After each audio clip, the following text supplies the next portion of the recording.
मी अक्कलकोट दर्शन कसं घेतलं याचा आता हा व्हिडिओ बनवलेला आहे आणि ह्या व्हिडिओची सुरुवात होते ती आपल्या यात्री निवासपासून। मेन गेटपासून आत आल्यानंतर अन्नछत्र संपल्यानंतर लगेचच आपल्याला हे यात्री निवास लागतं की याच्यामध्ये आपण अगदी 100 रुपये देऊन कॉमन रूम जी असते त्याच्यामध्ये आपण राहू शकतो। मी सकाळी लवकरच आल्याने मला फ्रेश व्हायचं होतं, म्हणून मी ही व्यवस्था निवडली। तुम्ही जर फॅमिली असाल तर मोठी रूम वगैरे घेऊ शकता। 2 बेडपासून सुद्धा अवेलेबल आहेत। त्याचं प्राइसिंग वगैरे सगळं इथं क्लिअर केलेलं आहे। देणगी द्यावी लागते, पावती घ्यायची आणि आपलं सर्व जे काही फ्रेश होणे वगैरे गोष्टी आहेत त्या आपण इथे करू शकता। आता जर तुम्ही हे एंट्रन्स बघितलं, प्रशस्त असं एंट्रन्स आहे, बसण्याची सोय आहे। आणि दुसरी महत्त्वाची गोष्ट, मी आता उन्हाळ्यात आलो, गार पाण्याची सोय आहे पिण्यासाठी। ॲक्च्युली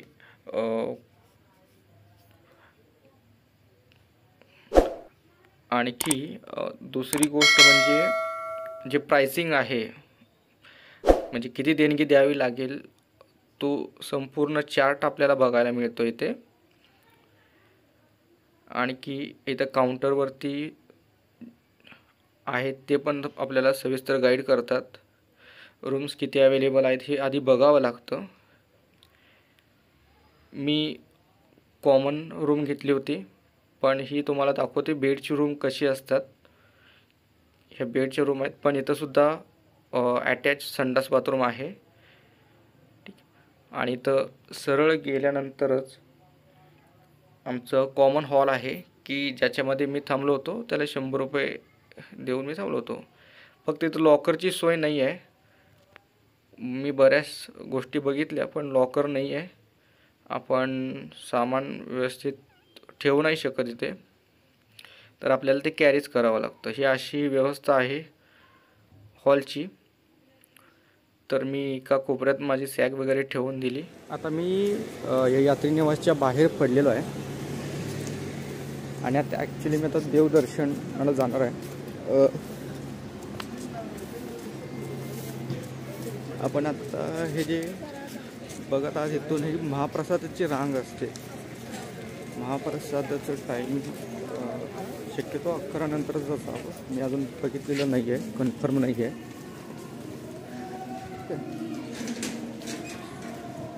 नक्षत्र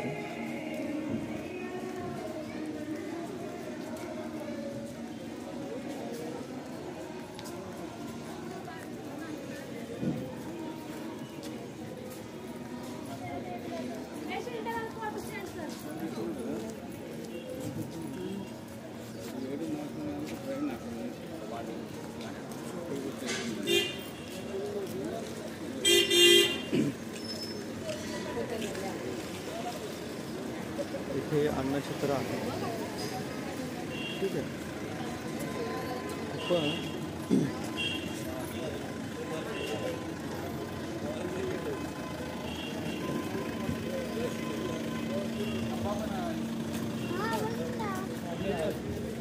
मेन एंट्रन्स गेट आहे, ठीक आहे।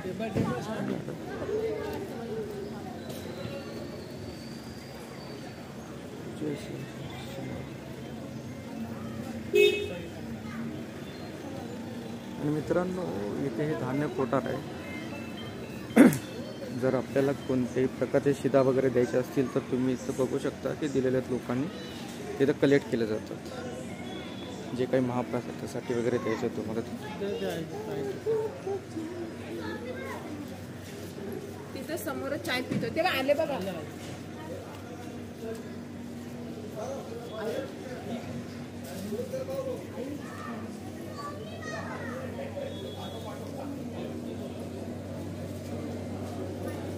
ग्रुप पण आहे आणि ते हे गाय वासरू आहे, मस्त आहे।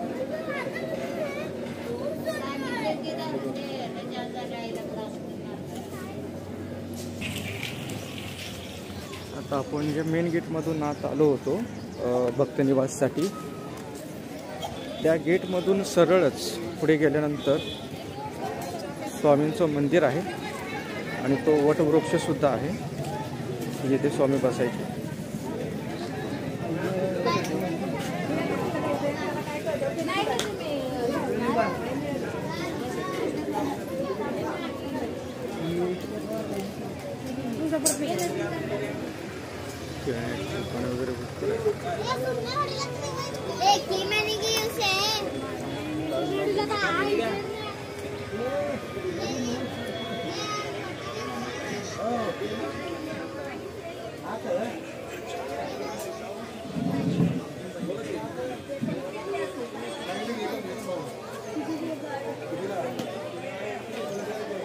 नको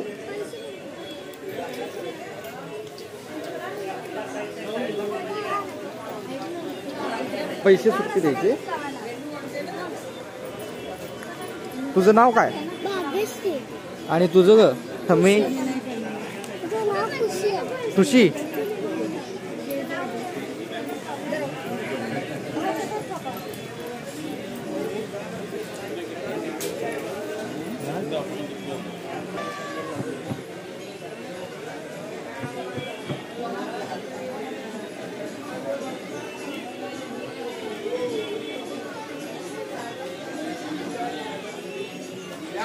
बघा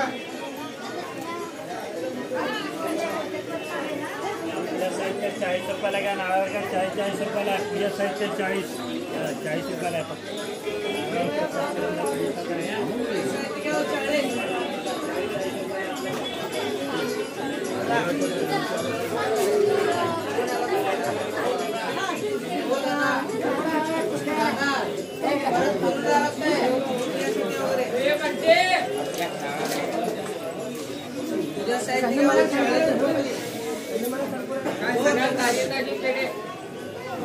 एकच मागायचं काय.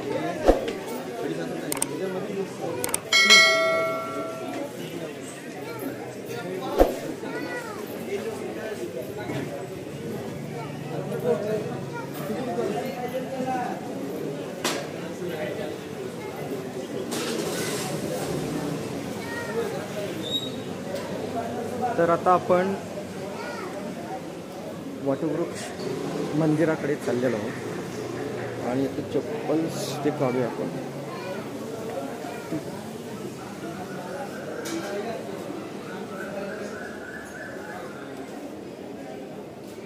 व्हिडिओ तर आता इथून पुढे शक्यतो काढता येणार नाही आहे आपल्याला. ठीक आहे.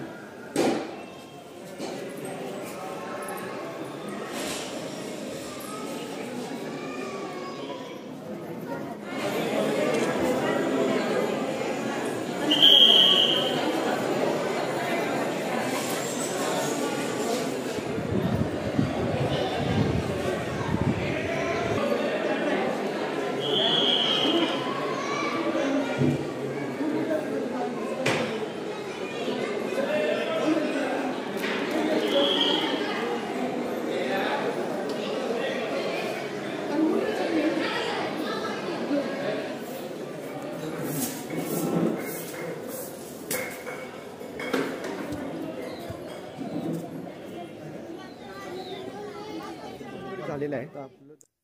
आता आपण जोळाप्पा महाराजांच्या घरी जायचं आहे. हा बाहेर पडण्याचा मार्ग.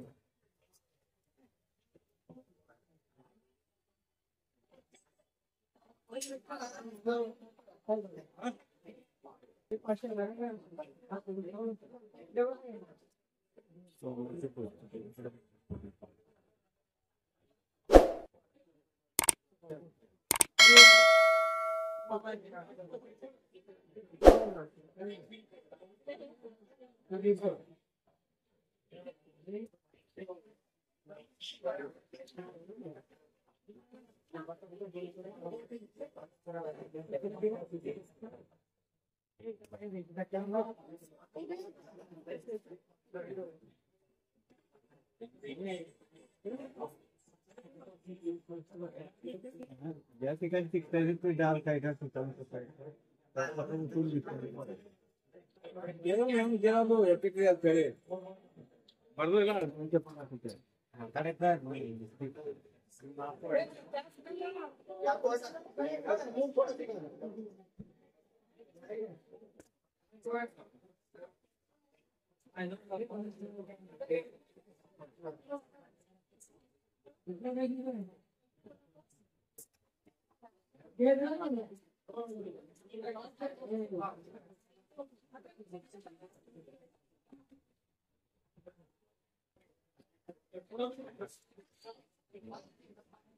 बिस्लरीच्या बॉटल म्हणजे कोणती?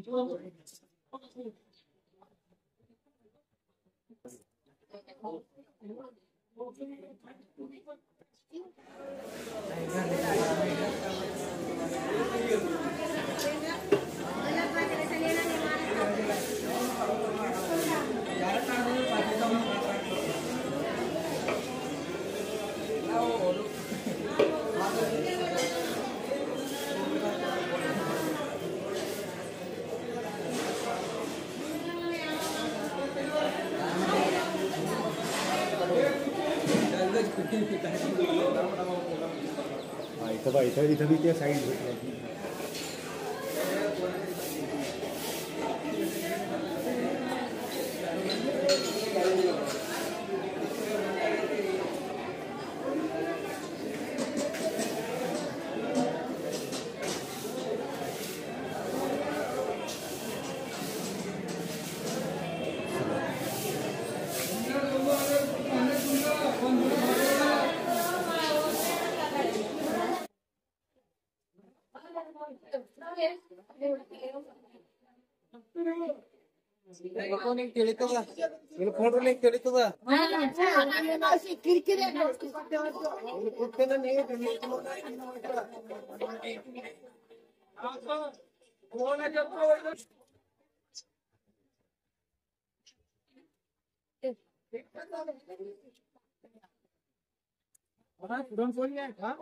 अरे प्रसाद आहे.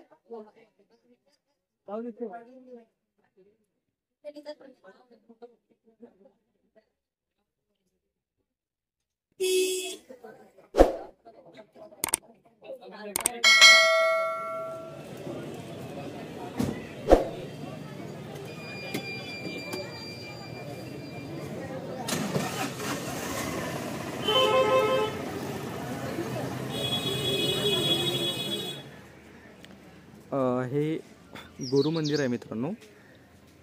तर हे जे आहे हे आपल्या वटवृक्ष मंदिरापासून फक्त 5 मिनिटाच्या अंतरावर आहे. चालत येऊ शकतो आपण इथे.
ह्या असते पादुका ना दिलेल्या स्वामींनी दिलेली ह्या असते पादुका नाही नाही मग मूर्ती आहे बघा छत्रीच्या खाली मूर्ती आहे बघा हां मूर्तीच्या खाली 2 अंगठे दिसते बघा असे हां हां गंध लावले हां हे स्वामींनी बाळापान दिलेले मूळ पादुका चिन्मय पादुका ते चिन्मय पादुका हे बाळापानांची समाधी आहे ही खाली आत्ता ही आणि हे जे याच्या शंकराचं मुकुट आहे ना हां ते बाळापानांची समाधी आहे बाळापानच्या नंतर गंगाधर महाराज गादी आहे हां इथे त्यांची समाधी आहे त्याच्यानंतर अक्कलकोटचे हे गजानन महाराज हां ते हे गुरुपीठ आहे गुरुगादी आहे गुरु शिष्य प्रकार म्हणतात गुरु मंदिर आहे बरोबर स्वामींनी बाळापानांना दंड छाती दिला आणि मठ स्थापन करण्यास सांगितले बाळापा महाराजांनी 1901 साली मठ स्थापन केलं महाराजांच्या निर्वाणानंतर त्यांनी 22 वर्ष प्रचार केला मग नंतर येऊन हा मठ स्थापन केला 1901 साली 1910 पर्यंत ते गादीवर होते 1910 ते 1938 हे गंगाधर महाराज गादीवर महाराज आणि 1938 ते 1987 हे अक्कलकोटचे गजानन महाराज गादीवर होते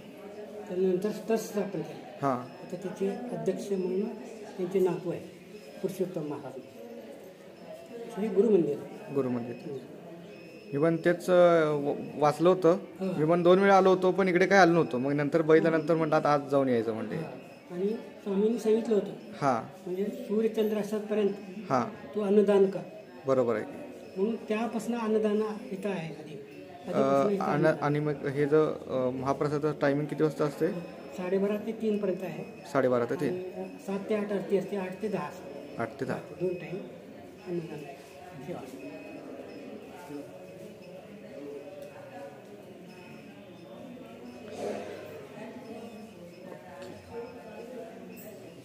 हे जे चौकन केलेत ना कुठे हे सगळीकडे चौकन केलेत बघा हां हां हे पांढरे चौकोन आहेत ते हा, ते तिथं दोन पाऊल दिसतात बघा तुम्हाला हे पहिल्या चौकन होय आहेत की म्हणजे तुम्हाला नीट कल्पना येईल इकडे कोण आहे बघा हे ना हां 2 पाऊल इकडे आहे काही स्पष्ट आहे काही अस्पष्ट आहे हा बरोबर आहे म्हणून फरशा बदलल्या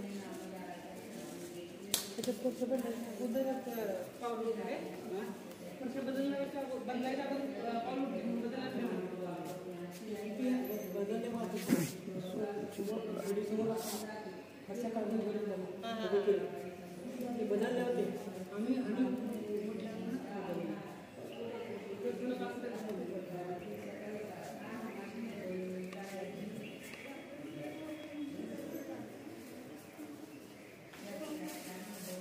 स्वामींचा मूळ स्वरूपातील फोटो आहे हा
स्वामी गुरुकुले कुटुंबे कपिले आम्हाशी जवळ असता समस्तीर्थ कागावे दुरे यात्रे स्थान असे तीर्थ म्हणून समस्त आचार्य अष्टतीर्थ सांगता श्री गुरु मठात समाराधन करीती भक्त मना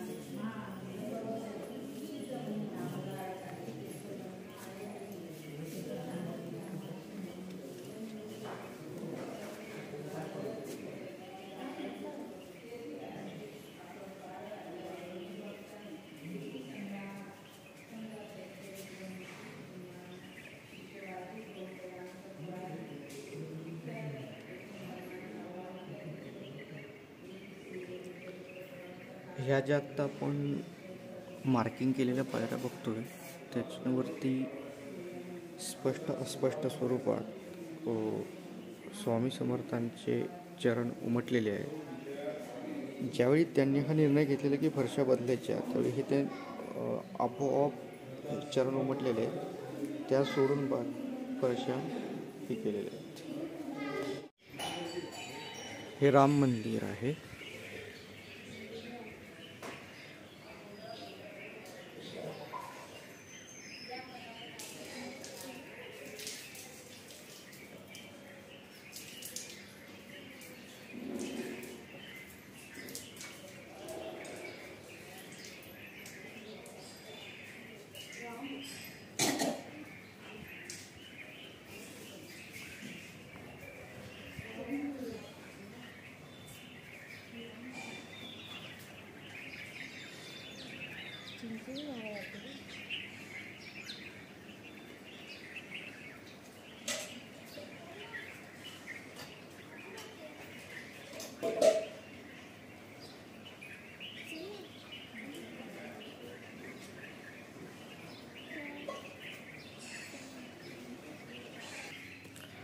मित्रांनो, मगाशी जे स्वामींनी उल्लेख केला, हे राम मंदिर सोडलं की वरती आलो की आपल्याला इथं महाप्रसादाची सोय दिसून येते.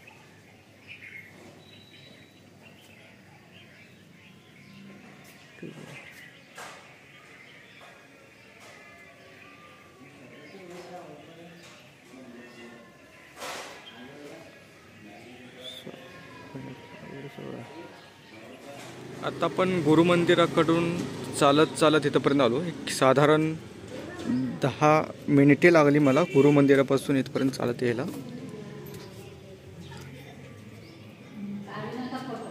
नाही काय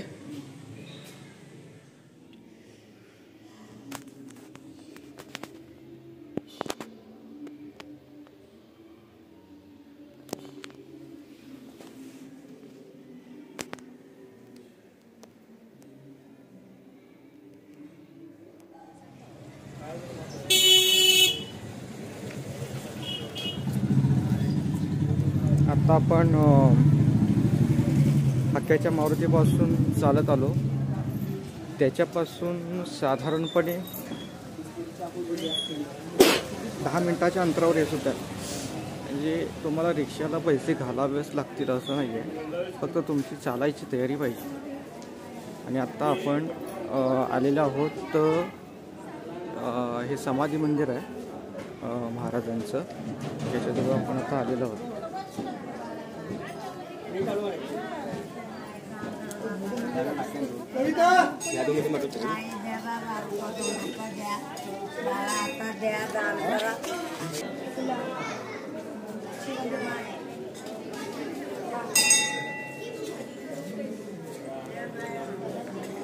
श्री स्वामी समर्थ.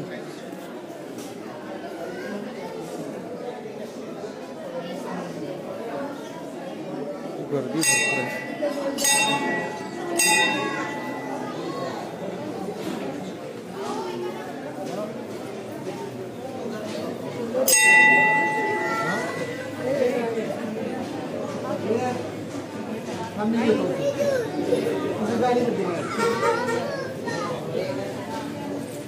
पाणी चांगलं ना दादा प्यायला.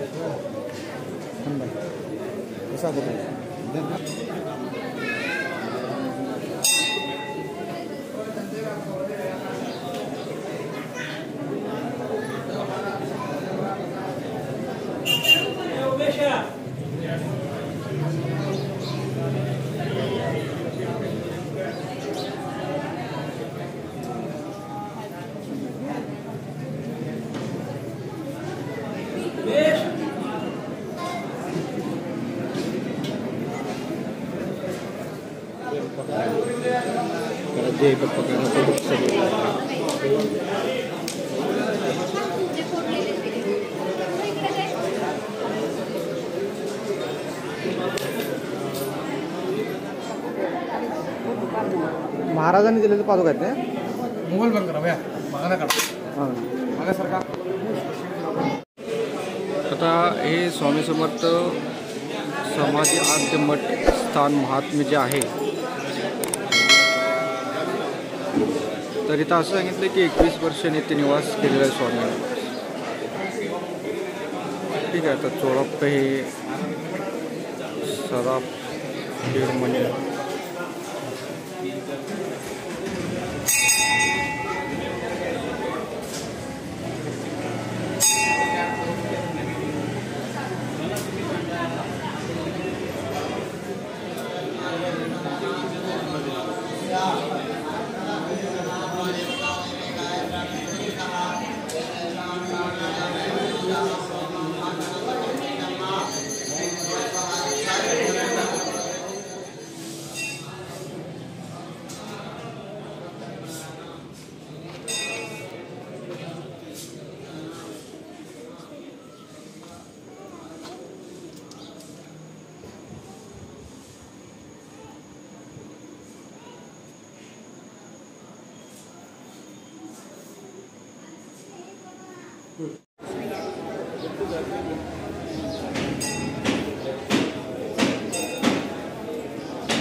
समाधी मंदिराकडनं आपण आता चोळप्पांच्या घरी चाललेलो आहे. हा चोळप्पा महाराजांचा वाडा आहे.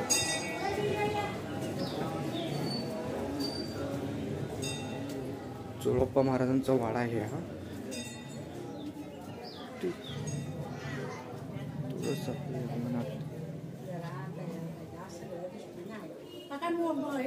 बंद करू का?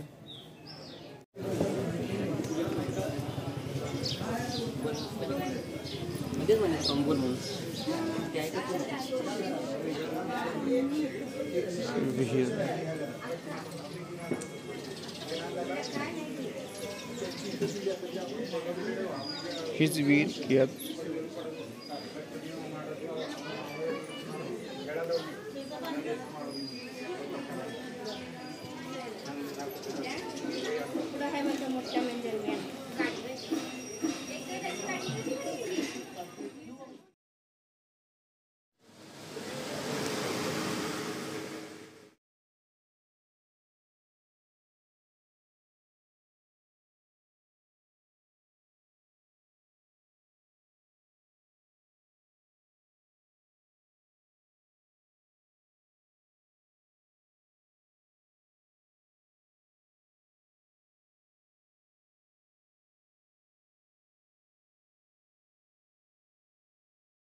आता आपण खंडोबा मंदिराकडे जाणार आहे. मेन बस स्थानकापासूनच हा रस्ता गेलेला आहे. आत्ता आपण समाधी मंदिरापासून आलो ते सरळ रस्ता आल्यानंतर ST स्टँडकडेच येतो आहे. आणि या ST स्टँडकडनं असा सरळ रस्ता जो गेलेला आहे डाव्या हाताला, तिकडे खंडोबाचं मंदिर आहे. आणि चटणी 200 रुपये किलो.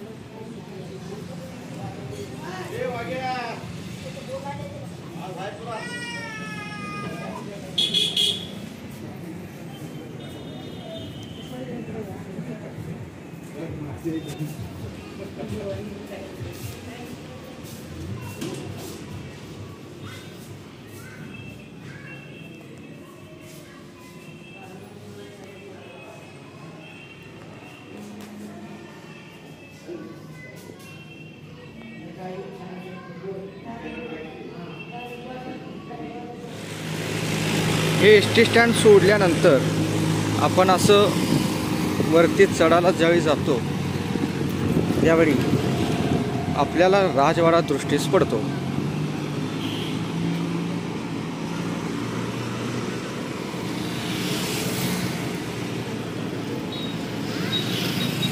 कदाचित झेंडा दिसतोय हाच राजवाडा असेल, कारण मी पण इथे लोकांना विचारत येत आहे, कारण मी पण ह्या गोष्टी पहिल्यांदाच इथे पाहतोय. आणि मला सांगितलं की 15 रुपये तिकीट घेतात राजवाडा बघण्यासाठी. तर चला बघून येऊयात.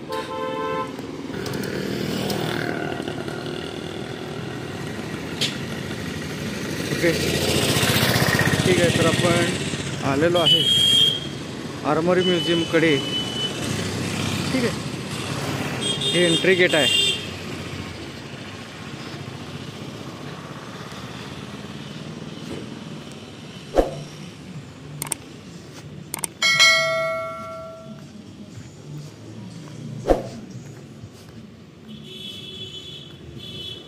तिकीट किती हो? हे 15 रुपयाचं आर्मरी व म्युझियमचं तिकीट काढलेलं आहे. जाऊन बघूयात, पहिल्यांदाच बघतोय.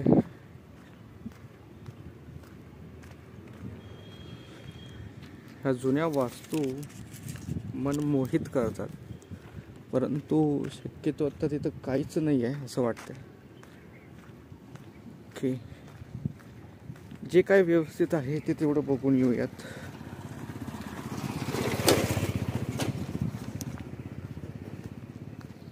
यस, मला वाटलंच होतं. जर मी तो म्हणलं की जो झेंडा आहे तेच असावं कदाचित, आणि तशा पद्धतीने अरे गाड्या आत येत आहेत.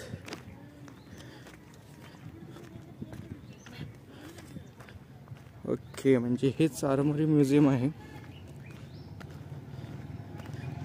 वाड्याला टचअप दिलेला दिसतोय.